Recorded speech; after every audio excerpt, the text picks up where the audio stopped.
Hi there, I'm Kirsty Mack and I'm going to be taking you through this webinar, and today's webinar is about coaching. And we hear this, it just says behind the little video there, most clients, we need a coaching culture. I think there's many stats that say it's the culture that works really well, and we're going to talk about that today. And so I think more and more we are being brought in to really think about how can we implement this coaching culture, and there's a couple of things that we're going to talk about. This really is Coaching 101. Coaching 101 would come from a gentleman called Sir John Whitmore, who wrote one of the most prevalent books from a coaching perspective, which is Coaching for Performance. And he says it's unlocking a person's potential to maximize their growth. And it's about helping someone learn rather than teaching them. It's about asking questions and unlocking what's already in there. It's not giving them something, it's actually unlocking what's already within their mind. So what we're going to cover off today is a real foundation of coaching. Why coach? Why bother? What coaching is, how you coach, and I'm going to go through a very basic, I suppose basic, but actually if you don't have these, then it's not going to work. So incredibly powerful, really getting you to think about what you need in order to be a coach, in order to be a good coach, and also when to coach and when is it appropriate. Because, we say we really want a coaching culture, but that doesn't mean that you coach all of the time. You think about the situations where coaching is relevant and where coaching, and this is your why. This is why coach. This is from Daniel Goleman, and this is from the Harvard Business Review report that he did as part of his leadership styles, and this was back in 2000 or 2002. And he says coaching has a markedly positive impact on performance, climate, and bottom line. From that, there was many statistics that showed the impact of coaching. It really showed the impact of it from, as you can see, from an overall performance perspective, productivity. I work a lot in the financial sector, so a lot of work from a productivity perspective, a massive impact on climate and culture, on engagement and motivation of people, and fundamentally on the bottom line. And so a coaching culture really, and that's when everyone embraces coaching and they know actually what coaching is, and we'll talk about that as we go through the rest of this webinar, has an impact on many different facets. And I think, that's great to know from a business perspective, but I think what's really important is, what does it give you? Brilliant book, as you can see, I like it. It is covered with post-it notes. Is The Coaching Habit by a gentleman called Michael Bungay-Stanier. Really like it, really like his business actually, really brilliant, simple, got great questions in there. So he's got 7 particular questions. It'd be one of my go-to books, and I think it's on my recommended list just right at the end. And he says this is what coaching gives us, is that perhaps we are feeling disconnected. We've kind of felt disconnected from our why, from our values, from our contribution, from our possibility. Coaching can help you get more in touch with that, because when you're coaching, I just can't believe I get paid to coach people, just in terms of seeing the difference that they make, seeing the value that they add, really getting people to understand and get to grips with the best of their capability and the best of their potential. There is no value in that, but actually when you do it, you become connected more to who you are, and actually you as a leader, as a manager, is really getting you feel a lot more connected into what you're doing. And so it can help you from that perspective. But if you have a coach too, what that can enable you to do is to answer the questions that the coach is posing you, in order for you to become more connected to who you are and what your contribution and possibility is. Often we hear, and I don't know if you've been in this vicious circle, is that people become over dependent on us. I was speaking to one exec board the other day, and they were like, they come in, they just ask us the questions. They never come with solutions. It's just, they're always asking us the questions. I was like, well, so what do you do when they ask you the questions? And they were like, well, we give them the answer. I said, okay, and so what happens after that? Well, we get pissed off because they keep asking us questions. I said, great, so what happens after that? They'll keep asking us questions, and what you can see where this is going, right? They were continuously creating this over dependence. And there is a perception that coaching may take too long. Isn't it just easier if I tell them? And it's quicker and it's done. Then we get pissed off that they're always coming to us for it. And so often what we do is we create this dependency culture. And coaching can really get you out of that vicious circle. Also, I don't know about you, but I often get overwhelmed. And when I'm in overwhelm, nothing more will go in. This is like, it's not possible. There's just nothing more will go into this brain. And I really struggle with thought and creativity and innovation, depending on the level of overwhelm, pretty much anything. And so really what coaching can do is can help you release overwhelm. How do you get other people involved? How do you create support? How do you bring people into the fold rather than you doing it all the time? How can you actually be delegating and coaching and creating a culture whereby everyone is working together and they're built into it? And so I think it is really important for us to know what it does in terms of the statistics that it demonstrates for a business perspective, an organizational perspective. Let's be a little bit selfish here. If you're in any of those vicious circles, coaching absolutely will help you. It will help you be connected to who you are and what you want to be doing in terms of your contribution. It will help you to release any overdependence that might exist within the team, and it will help you to release overwhelm. So if you're feeling that you're in any one, two, or I remember showing this to someone, they went, all three. If you're in any of these circles, then coaching, and I think Michael Stanier really demonstrates this really well, can help you get out of those circles. And really, when you invest the time and the focus and the intention in it.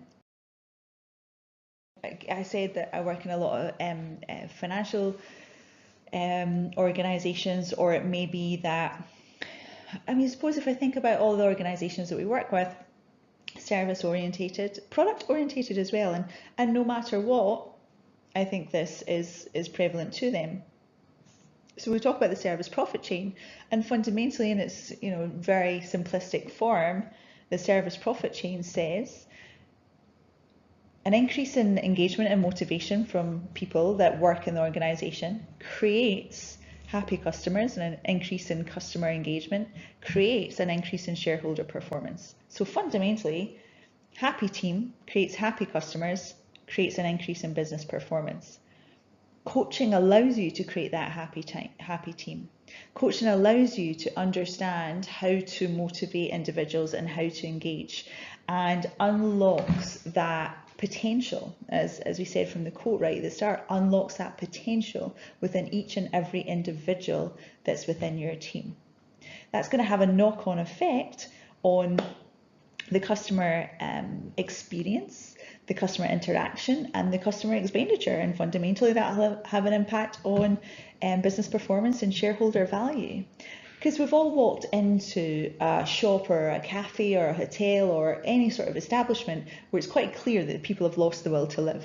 They're just like, hello, and you're thinking, just a little chink of your soul just decreases ever so slightly. You're like, oh, or we've had a really bad experience.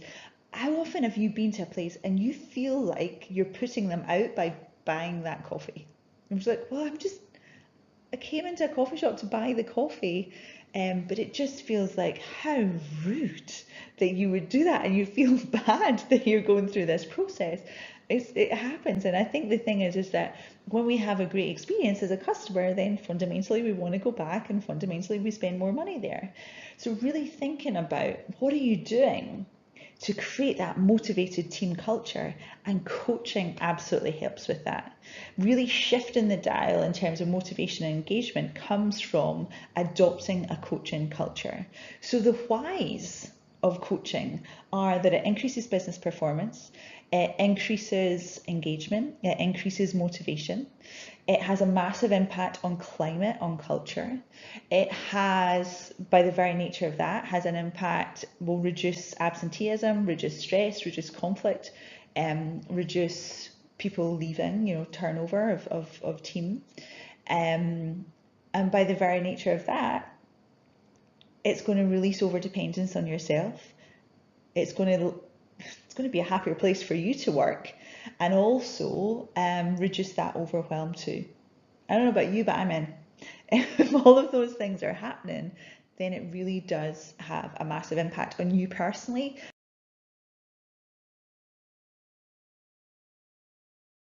As well. And I think sometimes it's just like, well, what is it? You know, what's coaching, what's mentoring, what's training?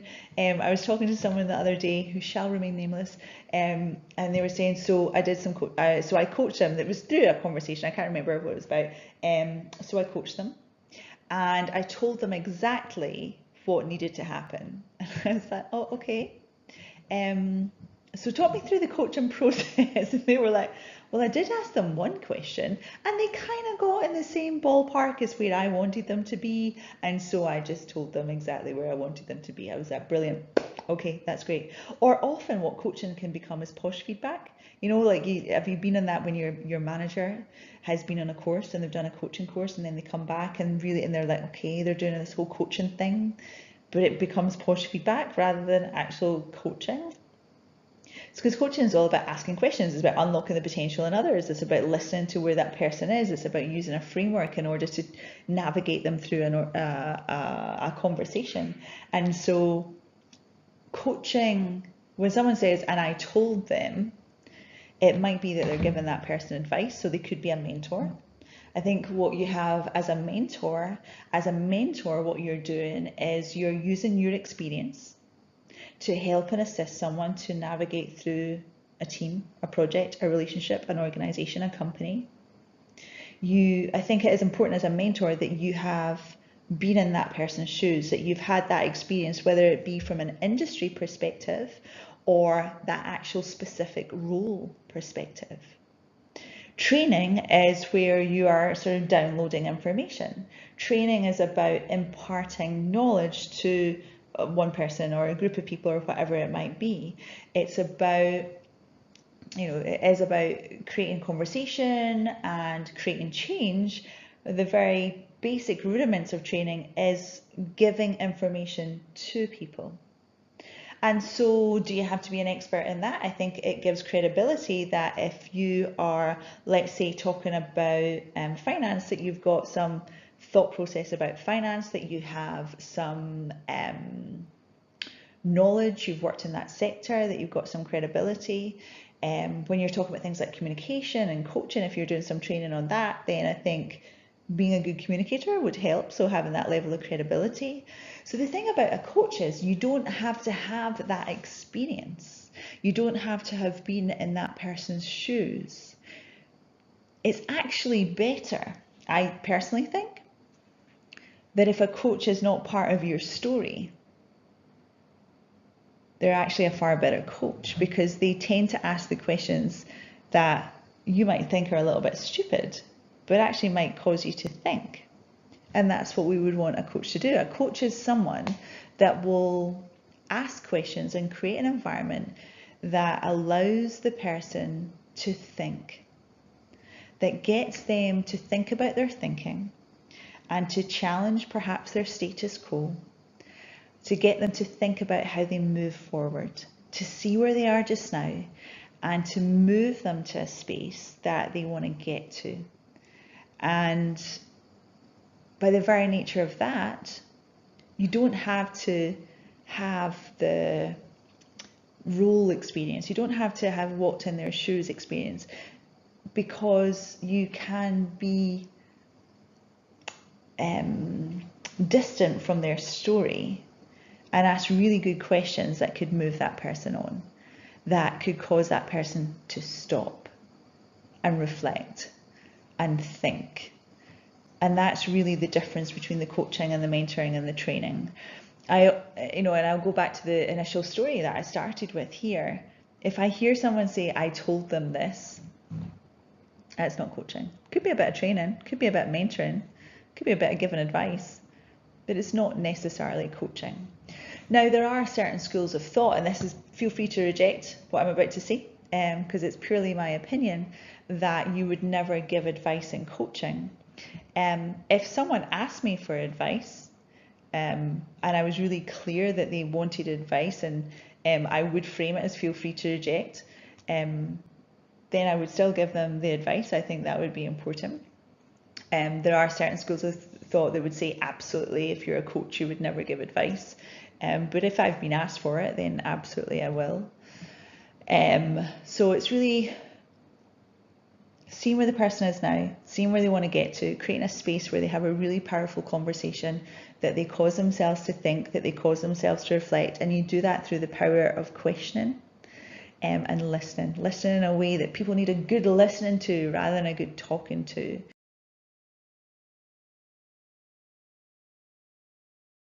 You want to put it into play, because there's this support and challenge model that if I've got someone that is just started in my team, or they've just started on this project, then I would want to be giving them a lot of support, but not challenging them too much, not sort of scaring them off right at the start. So it might be I'm being a little bit more directive in what I'm giving them. So you've got this person new into the company, if I just started coaching them at that point, then I think there's a mix of it, but I think I might have to be a little bit more directive to start with, and maybe give them a little bit more information. There might be some people that need high support and high challenge.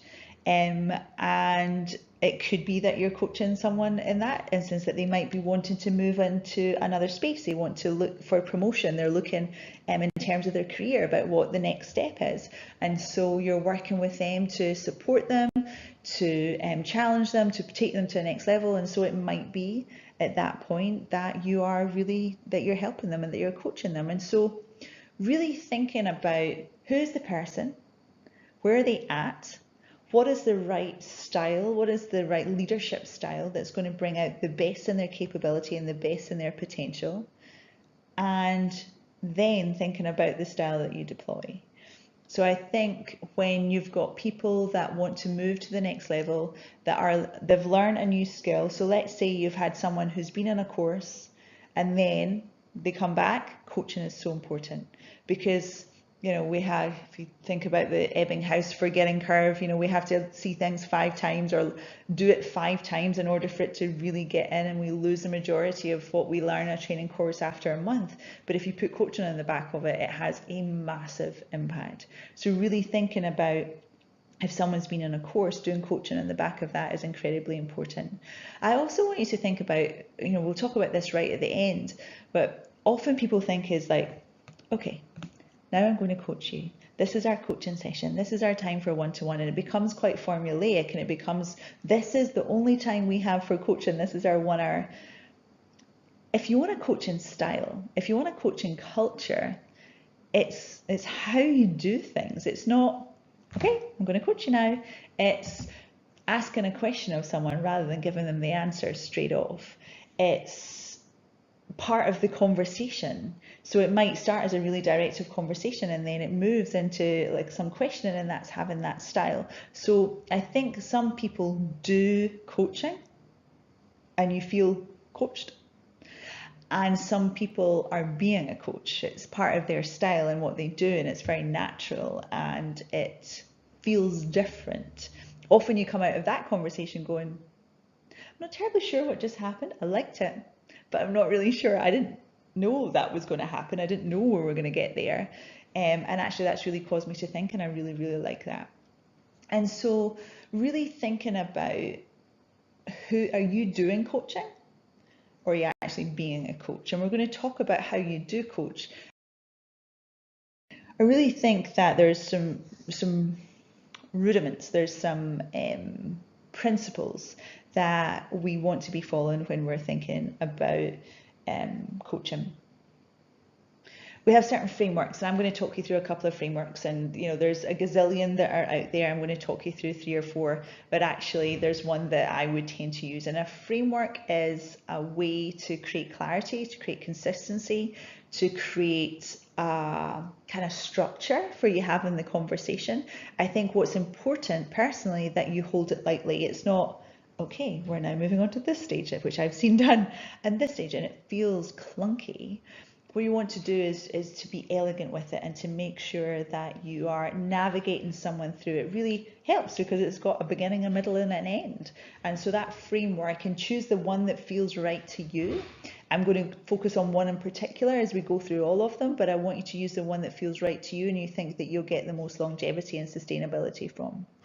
I want you to think about building rapport and how you build rapport with someone. You can do it really quickly. There's some things that you can do from a sort of whole body perspective that really allows you to build rapport. And how do you do that? What is your process of doing that? And what's that process of responsiveness that you actually set up?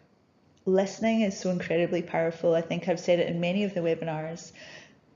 We need a good listening to rather than a good talking to. And so coaching allows that to happen. And time and time again, you hear people walk out of a coaching session going, thank you, I just needed, that really helped, just me talking that through. Or you didn't really say much in there. I kind of feel like I took up most of the time. I remember when we did some sort of coaching sessions and sort of training sessions in one organisation, we went back and did some coaching for the people that had been on the course, and one lady saying, delightful, I still remember going, do you know, that was amazing. I've just had a one-to-one with one of my team, and do you know what I did? I listened to them. It completely changed the conversation. I'm like, really? No way. It's not what I said, but no way. I love that. I love the fact that even some people, they don't think about listening. It just terrifies me. But it also, you know, when you start to really create that space and people see the value in it, then that's really powerful. And really thinking about the questions that you have. You know, I talked about this book, and Michael has 7 questions that he talks about in this book, which I really, really like, and super simple.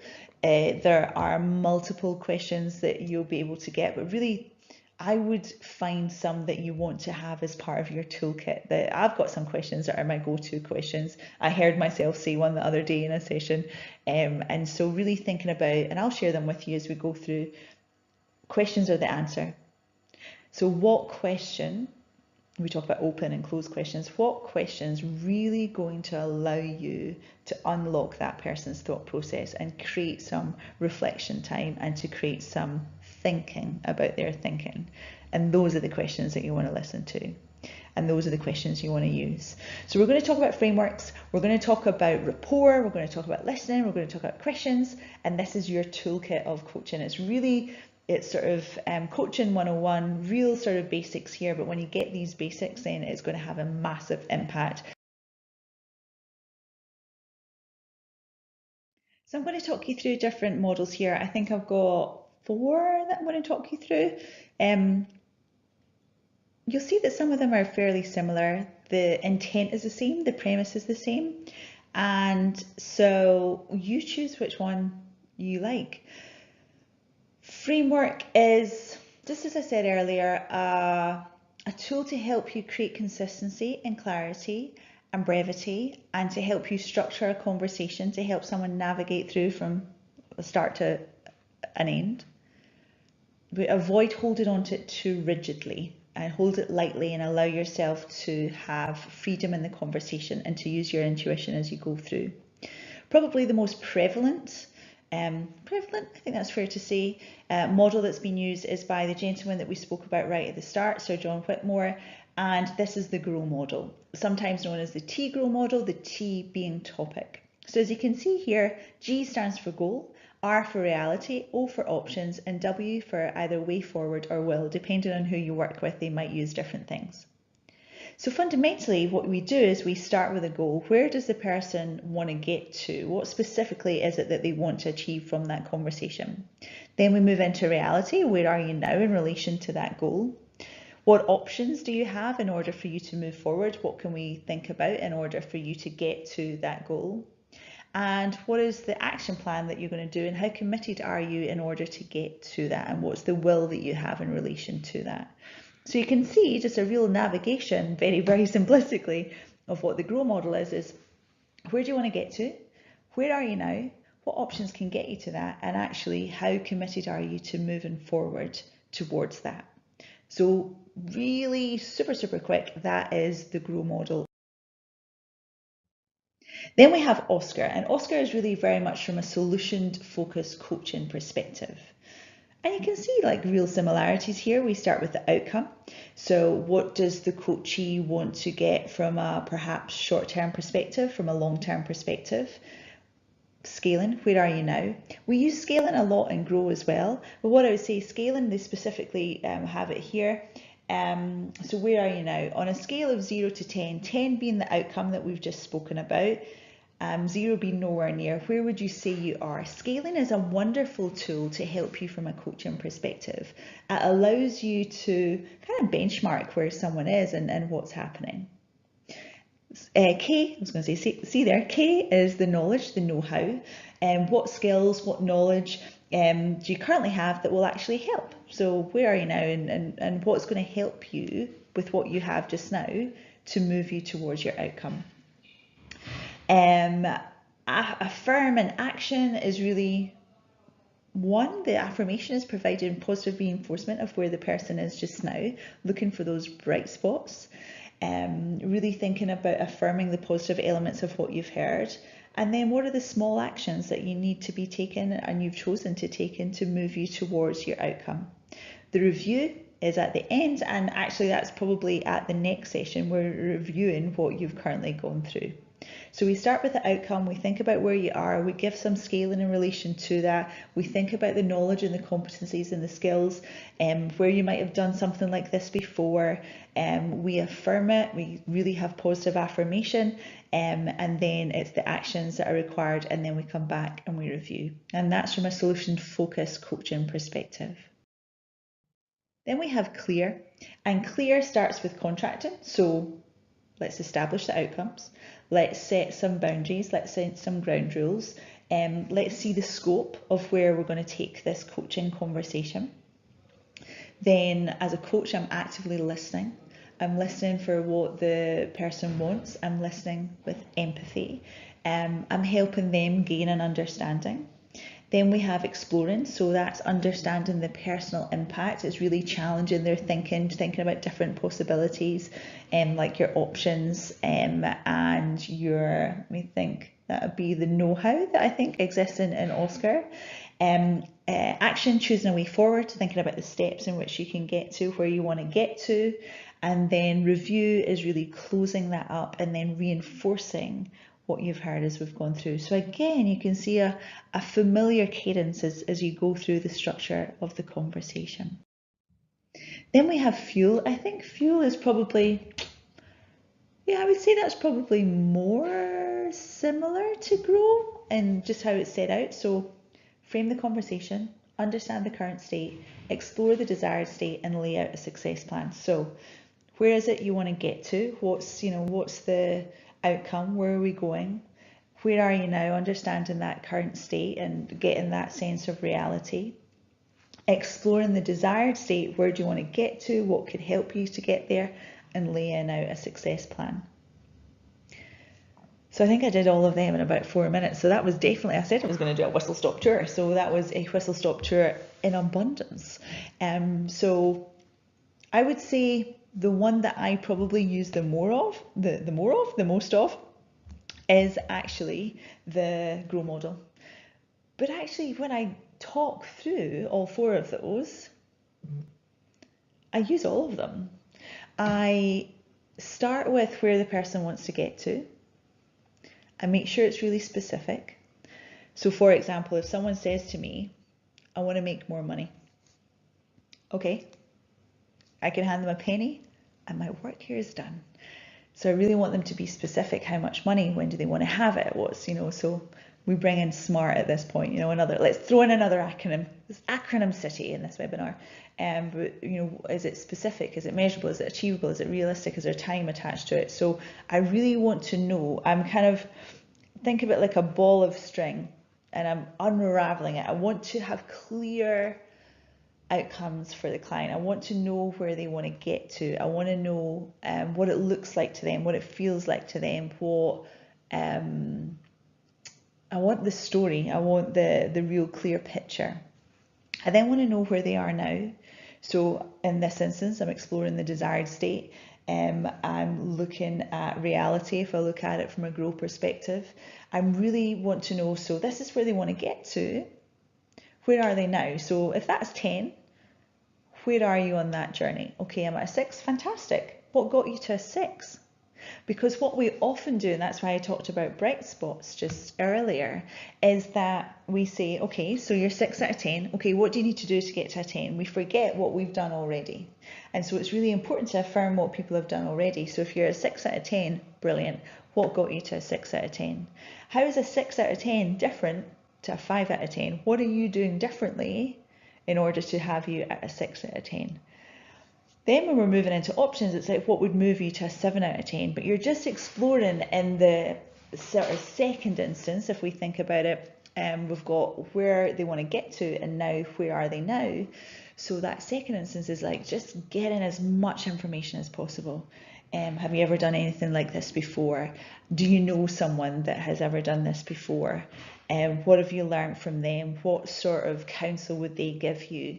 You're really exploring where that person's world is now. And so again, I'm wanting as much rich information as possible, what that looks like, what that sounds like, what that feels like. I then want to explore some opportunities. I want to explore some options with that person. I'm asking them questions. Well, what is it that would, if we go for that, what would move you to a 7 out of 10? What is the one thing that you could do that would really get you one step closer? What options have you considered before? What options do you think will be quick wins for you? What opportunities do you have for you to move closer to your goal? What is it that you would like to be doing, and having a conversation with me the next time we meet up to see what you've done? What actions could you do that would allow you to feel you were moving closer, or you could see that you were achieving what you wanted to achieve? So really thinking through all of the options. And I think what's really important is that you spend time when you go through this, because often what we do is we rush through it. Okay, we've got 3 options, brilliant, yay, let's do it. And it might be that they only do 3 options, but I always want to get what's really at the unconscious. So I'll say, I'll even just, sometimes all I'm asking is, wow, what else? What else could you do? What have you done before that's similar? What would I do? What would your mentor do? What would your boss do? What would your customer say? What would your best friend do? So I'm really getting them, I'm teasing out as much information as possible for them to have as many options and opportunities and possibilities as possible. And then I want to know how committed they are to actually doing it. I want to know, prioritize what their actions are. So we might have come up with a gazillion options. Brilliant. So I'm seeing you in a week's time. What is it that you will have achieved in that time? So you might start to put some real time scales on it and some key actions. You're thinking about what support that person might need. And rather than ask, how can I help you? You can ask, what support do you need? Because if you're saying, how can I help you? Sometimes we're taking it off that person, and automatically you might be becoming part of that dependency again. So it's actually just sort of taking a step back and saying, what support is it that you require? Now, it might be that it requires you and that you might need to help them. If that's right, then that's grand. But rather than put yourself into the story right at the start. So what is it that, what support is it you need? Who can you call upon? Getting your prioritization, and then really checking your commitment, because you could be having a conversation, go, yeah, I'll do this, I'll talk to my manager, I'll make sure I do some observations, I'll have some feedback, or I'll speak to so-and-so, and they're just saying it just because they want you out. They just want to, let's end this conversation, let's have enough. Now, you will have built enough rapport that wouldn't actually happen. However, really check their commitment. Okay, so you said that you're going to be speaking to your manager. Was that Wednesday you were going to do that? Okay, so how committed are you to doing that? So 0 being, no, I'm just saying this just to get you off my back. 10 being, absolutely, where do you think you are now? And if they say, I'm an 8 out of 10, fantastic. What would get you to a 10? What would move you to a 9? What's got you to an 8? And again, just explore that. That's why scaling is so powerful. And I love the fact that it's predominant within the Oscar model, and really understanding. It gives you something to work with, I think. It's not the right language, but it feels that that's the only way I can explain it. But it gives you something to work with. And so really thinking about making sure that you leave that coaching session understanding how committed that person is. Now, it might be that they say I'm a 9 out of 10. And some people might say, well, if they're not a 10 out of 10, they're not going to do it. But it might be that they have to do it in order for them to feel more convinced. Or they have a different convincer strategy or whatever it might be. And so really thinking about what questions can you ask that would really get you, for you as a coach to feel comfortable that they're going to do it, but also that they feel that they're going to do it as well. You want to ensure that they are leaving knowing that they can do it and knowing that they want to do it, so that they have the skill, or they know what to do to get the skill, but also that they have the will to do it as well. And I think both are incredibly important.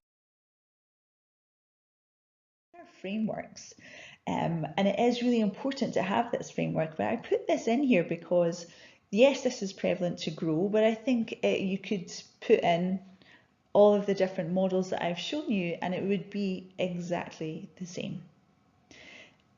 It gives you a framework, it gives you a structure, it allows you to frame a conversation, it allows you to find a way to take someone on a journey, but it isn't the be all and end all. You have to think about what behaviours you need to demonstrate as a coach. You have to think about the mindset that you need to be in order to help someone coach. And I always think anytime I'm going into coaching, so actually I am the coach, I need to give myself, if I've not got a lot of time, even if it's a minute or 2 minutes, just to clear my mind. Especially if, like, let's say I've gone from one meeting into coaching, I'm going to pollute that coaching with that meeting. You know, like, especially if you've had meetings and meetings and meetings and meetings and meetings those days, right? So really important that you get yourself in the right mindset, that you clear your mind in order to be there for that person, that you have done preparation beforehand. You know what you spoke about the last time with that person. You know what you're going to come into review. It's always really important to know what the person wants to talk about. So for example, let's say we came up with 5 options in our last session together. You will have found some way in which they demonstrate their accountability. So they're going to send a little email to you or send a text to you to say, I've done this, this and this, or I want to talk about this. I want to know before I walk into that session what that person wants to talk about, because it needs to be their agenda, not mine. Now, there might be some situations from a workplace coaching perspective that you might have to set the agenda, you have to set the topic, but that's okay. You start to understand, you might set the topic and then the goal is from them. Where do you want to get to in relation to that topic? So that ensures that they are built into it, that there's accountability to it, that they understand the consequence, but they are responsible for that. So preparation is key. I think upskilling yourself constantly is key. So if this is the first time you have been party to any sort of coaching models, have a play with them. Find out who uses them. Find out the one that is adopted most within your business. What you will tend to find is that there's one particular model in the business that is known. And the majority of businesses that I work in, it is Grow. There's a couple of clients that I work with, it is Fuel. But please find out the one that is most adopted in your business and practice it and get feedback on it and get coaching on your coaching. Really thinking about the questions that you can ask. Understand rapport. How do you build rapport? How do you know? Rapport is a process of responsiveness. It's responding to some other people. It's matching and mirroring for sure, but it's a process of relatedness. How are you relating to other people? Now, it's easy when we have a conversation with someone and you want to relate to them. That's building rapport, and you're finding out about them. You're finding out where they came from. You're finding out where they went to school, or you're finding out what they did in the last project. That's relating to someone, and that fundamentally is what rapport is all about. But there's so many different layers of rapport. How do you match or mirror their voice? How do you match the tone of their voice, the resonance of their voice, the pitch of their voice, the speed of their voice? How do you sit? Your body language, if you've got the opportunity, if you've got someone sitting in front of you and they're face to face, you know, if you're like sort of way back and they're way forward, is that right? Really thinking about, could you see a mirror image with you? When you really match and mirror the person in front of you, it's just, I don't know, you feel it. As a coach, you feel when you're in rapport with something. There's something that happens viscerally and emotionally within you, but also, and physically, I suppose, but you can see it happen in another person. They might start to lean towards you a little bit more. They might start to ask more questions of you. They are more interested in what's happening. You might actually see a slight flush in their skin. You can see many things like dilation of the eyes and all of this, but really thinking you get a feeling, a sense when you're in rapport with someone. There is a connection. You know, often when someone says, have we met before? Or I know we've just met, but I just feel like I could tell you anything. Or I can't believe I've just told you all of that. And we just started, 5 minutes ago? And I don't know where that came from. I don't know where that is. That is a sign of rapport. And I really never take rapport for granted, really work on it. As a coach, there's a lot of unconscious things that are happening, but I'm really conscious about who is this person in front of me, what's going on for them. Really, you know, rapport gives great empathy and understanding from a physical perspective where that person is, from an emotional perspective where that person is, from a mental perspective where that person is. So incredibly powerful for us to think about how we build rapport with someone. And even if they're not face to face in front of us right here, right now, we can still do this on the phone. This voice is an amazing tool. We can really start to match their tone, their pitch, their tempo, their resonance. It can give you such opportunity when you start to build rapport in the right way. Is really thinking about listening. And I would love to give you a tool to, this is how you listen 100%. Julie Starr talks about different levels of listening, and she moves from conversational listening, cosmetic listening, to conversational, to active, down to deep listening. Cosmetic is like, yeah, no problem. I heard a fantastic example of this. We were talking about this with a client a little while back now, and she says, "Oh my goodness, I did that to my son the other day. I so did." She says, She came back from work, he came back from school, and she was doing her stuff. She was getting the dinner ready, and she was also getting packed lunches ready for the next day, and she was doing all of her stuff. And he was talking about school, and she's like, "That's brilliant. That is really good." She was like, "Why would the boy said that horrible mean thing to me? Why is that good, mummy?" And she just, sort of cosmetically, yeah. But he'd been talking about this boy being absolutely horrible to him. And she's like, "Oh my goodness, I did it. I was pretending. I was cosmetically listening." Conversational listening is how do you listen for a way in which you want to be part of it and you want to start a conversation? You're kind of at that point of waiting to talk rather than, so cosmetic listening, you're maybe not even talking, you're off in a world of your own, but actually conversational listening is like you're just waiting to talk. You're waiting for that point of dialogue rather than really listening to that person. Active, it feels different physically. You can actually see someone actively listen. It's like their ears are on standby. There's a real, you can see it from rapport. They might be moving forward if that's the right thing for that person, or they're sitting back because the other person is doing so. You can see there's a real sense of active listening. And then when we get to deep listening, that's just another level. You are there purely for that person. You've managed to get away all the thoughts and the crazy sort of dialogue that's going on in our own head, our own internal dialogue, and we're 100% listening to that person that's sitting in front of you. And I've been on the receiving end of that. Isn't it wonderful? Isn't it incredible? And it genuinely is so profound when someone really listens to you and listens on a really, really deep level. And they're listening for the things that are said, and they're listening for the things that are not said. Their full body is there, and they are so generous with their listening. The greatest coach that I ever had was just the most incredibly generous listener, and just so good at picking up on all of the things that I was saying and all of the things that I wasn't saying as well. And so I'd like to challenge you to think about your listening, for you to take note on how you're listening. If you were to benchmark yourself, would it be cosmetic, conversational, active, or deep? How often do we use that scale as you go through the day? But if you were really looking at yourself from a coaching perspective, could you honestly say that you've been listening actively and deep, and that's fantastic? And how can you do that more often? And to note when you've been listened to in a really generous way, when you start to feel the difference yourself. And I think this moves us into a space of being a coach versus doing a coach. Doing a coach sounds wrong, but that whole premise, as I said earlier, of, okay, now I'm going to coach you. And this is our coaching time, this is our one-to-one, and I am going to coach you now. And it feels like we have to put a hat on and we're coaching someone. Whereas when you are being a coach, when it's part of you, you are asking questions about, I just ask questions of taxi drivers and everyone. I just want to know, I'm curious, I'm nosy.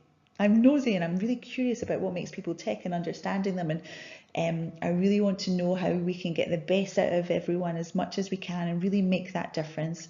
And I think that comes, you're asking questions. So if you have a real intent, a real curiosity within you, then you can be more of a coach. It's more a style rather than you doing coaching. So between 9 and 10, I'm coaching. Between 11 and 12, I'm coaching. So yeah, okay, some people have that, I would have that. I might have some coaching sessions, but actually throughout the day, I'm coaching. It becomes a habit. And that's why I like Michael's book, because he talks about this becoming a habit. How do you make it such an intention that it becomes the way of how you do things around here? I think the coaches, and Julie Starr, again, would talk about this too, is when you use your intuition. Those coaches that use their intuition, I think, are being coaches. They are tuning into the information that comes to them, please excuse me, not directly from the person that's in front, but there's something that maybe isn't quite right, or there's something that you just want to ask a question. Often when people start coaching, it can feel maybe a little bit clunky, but as you get into it, really use your intuition and really think about the questions that feel right. Tons of coaching books. I've showed you Michael's one with my post-it notes. It's great and it's super simple. I think it's 90 pages or something, she says confidently. 209 pages. It didn't seem that much, but it's a small book. It is really good. Sir John Whitmore, you've got Coaching for Performance, one of the sort of main books. Timothy Galway started with Inner Game of Tennis and then went into Inner Game of Work. And then Max Landsberg really talks about the Tao of coaching. There are many things. I would advocate getting things like coaching cards. I got these from a company. If you've got our app, you'll have coaching cards in there as well. And what they do is they just give you some great questions to try out. As a measure of success, what will be different when you achieve your end goal? In what ways are you experiencing this situation? What have you done about this situation so far? And just start to use different questions. You can even use the cards. I've seen people actually use the cards as part of their session and part of their learning. So, coaching has a massive impact. It has a massive impact on engagement, on motivation, on performance, on productivity. Because of that, it has a massive knock-on effect on our customer experience as well. This has just been a coaching, really simplistic, basic fundamentals, coaching 101. And we've got the next one that's got a little bit more detail on further coaching. Thank you so much for listening yet again, and go forth and coach.